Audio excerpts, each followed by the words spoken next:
Sidney Sweeney, American Eagle. Yeah. Have you seen the stats? Yeah. The stats are incredible. That is a marketing success. So anyone who has given them a hard time can suck on a pair of jeans. Suck on a pair of jeans whose stock is up 25%. That's according to the latest earnings report. According to the American Eagle CMO, Craig Bromers, he told Wall Street analysts that the company's earnings spiked due to incredible marketing. He threw in Travis Kelce along with Sidney Sweeney. I'm sure that Travis Kelce contributed at least a good 2% to the growth of American Eagle. It's Sidney Sweeney. It boomed. It worked. And they are reaping huge benefits. But it was the way they did it. It was the copyright. It was not copyright. It was the copy they used in the ads. It was the way it was shot. It was less, not more. And it also appealed to women, not just men.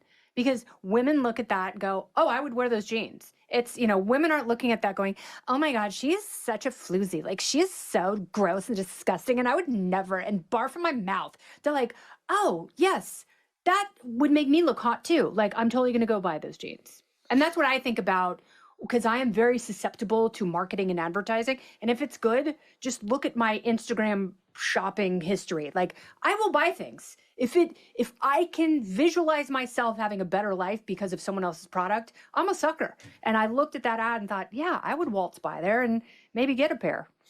And there is also, Kennedy, the backlash created the benefit. And there's an interesting thing. If you're a chief marketing officer, at some point you do, and it's a little bit of fire. You're playing with fire. Yes. But if you can court the right backlash, you can court the benefit. So the fact that a probably really radically small minority of people somehow managed to characterize this as Nazi or eugenic, courted the right amount of backlash for sane and reasonable people to pay more attention, not just to Sidney Sweeney, but American Eagle. Yeah. And it worked. Yeah. And if honestly I'm a CMO somewhere, I'm going, I don't even know if you can plan this.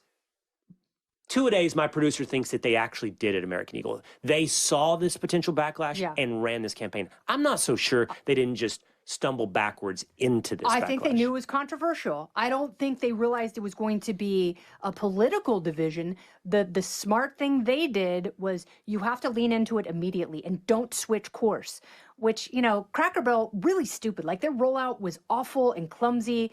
And that CEO she does not come from a Cracker Barrel family. She has never, before she was forced at professional gunpoint to go into a Cracker Barrel and dine. She's not a Cracker Barrel person. I guarantee you, before she became the CEO there, she did not have a Cracker Barrel order.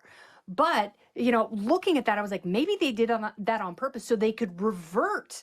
And reverting back to what Cracker Barrel was and should be, they re-energized the brand. If they did that, that person's a genius. That person is not the CEO. I do not believe that was, she had the foresight. Well, do you think, this was a theory from our childhood, hearkening back to the 80s. The strategy you just described, many people debated, is that what they did with New Coke? Did they do New Coke to outrage everybody, to reintroduce original Coca-Cola, and then see everybody with nostalgia and glee re-embrace Coca-Cola? Yeah. Or was it a horrible marketing misstep that they just corrected? I think what happened was the person who came up with the idea for New Coke was like, I'm a genius, let's do this. And then there were people at Coke going, this is going to fail. This is going to destroy our market share. The Cola Wars were in full effect. And we know a lot of veterans of the Cola Wars. Pete Hegseth, our good friend, he honors them every single day. But they were like, Pepsi's nipping at our heels. If we screw this up, we'll be number 2 from here on out. So that person was the one who came in and said, let's go back to Coca-Cola Classic. We can give them both, but this way we have 2 drinks to Pepsi's 1.